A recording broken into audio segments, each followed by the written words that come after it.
dreamy, or terrifying. It's a strange thing, that odd occurrence when you go to sleep that happens to many people. You dream. There have been studies, thought, ideas and speculations about what happens and where we go when it does. Some say it's our astral self experiencing things on another type of reality. Others think it could be just a bunch of electronic impulses creating images and thoughts while we sleep. But whatever is actually going on, you can't deny that some of the ideas are really quite interesting, if you like that sort of thing. Night terrors. A strange experience for those who go through it, acting out terrifying events in your dream, they say. I can only presume that the normal mechanism of our bodies and minds, recognising and acknowledging the separation time of sleep, is absent in those people. And when encountering something that requires a reaction in the dream world, the body reacts in the normal realm to the other stimuli. Perhaps. Nightmares. Perhaps the lead into the night terrors, but for most people they stop at being acted out physically in this realm, yet can seem to occur in the other one as a thought process, and seem as though it is being acted out. Perhaps in a virtual reality kind of way, Matrix style. Because that was all done in their head, lying in a chair. Only the point of death physically transferred. So, same setup for nightmares and maybe even dreams, where you are plugged in to wherever it is that we go, and your consciousness is transferred somewhere else. Maybe the nightmares are where you get trapped in between, and you are in both, which is where it gets extra weird.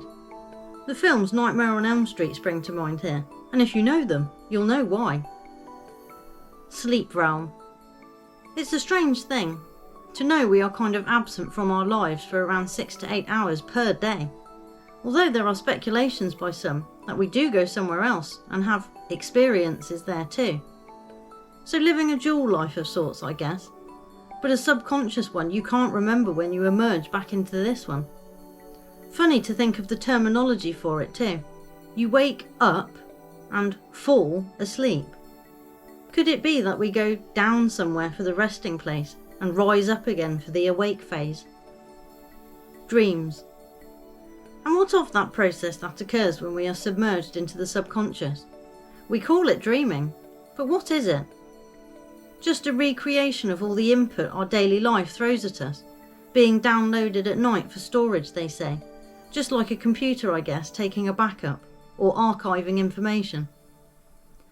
But it really does seem to be more complex than that, and although studied, it appears we still don't actually have a clue.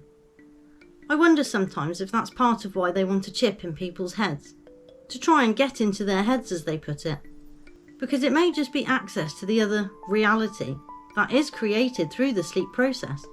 Maybe. And that's where the potentially terrifying bit comes in, that there is somewhere else you go where you can't control when, or how, or what, and are at the mercy of that. And is it possible that once something knows you can move between the worlds, and is not maybe restricted by two states as we are, with sleep and awake, that they move freely between the two? Either we bring something back with us, or it follows us, or possibly always had its own route. Things we can't see with our open eyes, yet in our sleeping state we appear to see without having our eyes open. So what is it we are seeing with? And who is it to say that something is not there just because we don't see it? We are calibrated to be able to view certain spectrums of light, so maybe there are things there, invisible to us, yet they are there. Being named as apparitions or ghosts perhaps when a glimpse is caught, or if someone has a slightly different ability to everyone else and can see more than others.